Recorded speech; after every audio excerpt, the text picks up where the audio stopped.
रूही पोद्दार परिवार से गोनिका परिवार चली जाती है। अरमान अभीरा के पास आता है उसके रूम में। अभीरा कुछ पेपर में स्टेपल करती रहती है। तभी अरमान अभीरा से कहता है तुम्हारा ध्यान कहाँ है, तुम हाथ में स्टेपल कर लोगी क्या?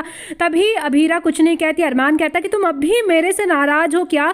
तभी अभीरा कुछ भी नहीं कहती। अरमान कहता कि हमने बेचारी रूही को कितना ज़्यादा सुना दिया कल, जिसके कारण वह घर छोड़कर चली गई। अभीरा कहती है कि यहाँ पर भी तुम्हें मेरी गलती नजर आ रही है, तुमने नीचे सुना नहीं क्या कि रूही ने क्या कहा है? रूही ने साफ शब्दों में कहा है कि वह मेरे कारण से घर छोड़कर नहीं जा रही है। तभी अरमान कहता है कि हमने रूही को कुछ ज़्यादा ही कह दिया था, इसलिए वह घर छोड़कर चली गई। तभी अभीरा कहती है कि तुम एक काम क्यों नहीं करते हो, तुम मेरे ऊपर और अपने ऊपर रूही के ऊपर एक स्टोरी और एक मूवी बना लो जिसमें से रूही को बेचारी का खिताब दे दो और मुझे विलन बना दो उसमें। हर बार मैं ही गलत नहीं हो सकती हूँ? तुम्हें ऐसा क्यों लगता है कि इस घर में जो कुछ होता है सब मेरे कारण ही होता है?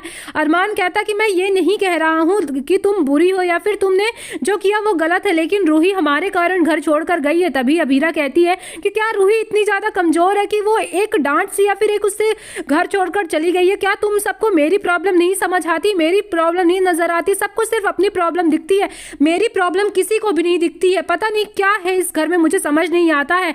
रूही गोनिका परिवार पहुंच जाती है। मनीष जी रूही को इस हालत में देख के बहुत ज़्यादा परेशान हो जाते हैं। वे रूही से पूछते हैं कि क्या उसके ससुराल में कुछ बात हो गई क्या कि वह अचानक से घर आ गई है? तभी रूही कहती है कि क्या मैं बिना बताए अपने घर भी नहीं आ सकती हूँ क्या? तभी बीनानू कहते हैं कि नहीं बेटा, ये तो तुम्हारा घर है, लेकिन जब बेटियां बिना बताए अचानक से घर आती हैं तो बड़ों को थोड़ा चिंता तो होती है ना कि आखिर क्या बात हो गई है।